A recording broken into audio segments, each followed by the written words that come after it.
मेरा नाम अदनान दमीर खान है। जब इस कहानी की शुरुआत हुई तब मैं मर चुका था। तुम हमें छोड़कर क्यों चले गए मेरे बेटे, मेरे लाल, मेरे पोते? तुम क्यों छोड़ गए हमें? तुम क्यों चले गए? क्यों? अब मैं अपने सारे दिल की बातें किससे किया करूंगा बेटा? हाँ, पता है तुम्हारे चाचा को फिर से प्यार हो गया।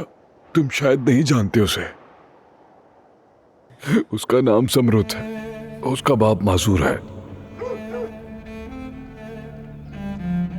उसकी 5 साल की एक प्यारी सी छोटी सी बहन है और एक बहन है जो स्कूल जाती है।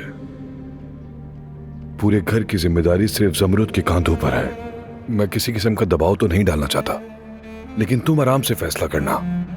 बस मुझे तुमसे इतना पूछना था कि तुम मेरे बारे में सोचती हो? आपने मेरी मासूम बहन की इज्जत खराब की है। अब आपको ये ठीक करना होगा। सुन रहे हैं? आपको ये ठीक करना होगा। आवाज नीचे रखो अपनी। तुम सुना है कि आदिल साहब तुम पर दिल हार बैठे हैं अपना। कुछ नहीं होगा ऐसा, और जो भी सुना है भूल जाए उसे। इस घर का मुस्तकबिल तुम्हारे हाथ में है, क्यों नहीं समझती? छोड़े मुझे। रुको रुको रुको अम्मी, मैंने अंदर कहा चलो, मेरा कहीं हाथ नहीं जा रही हो छोड़े। तुम। रहम करे मुझ पे। मेरी बात गौर से सुनो ज़मरुद, अक्ल ठिकाने आएगी तुम्हारी तभी ये दरवाजा खुलेगा।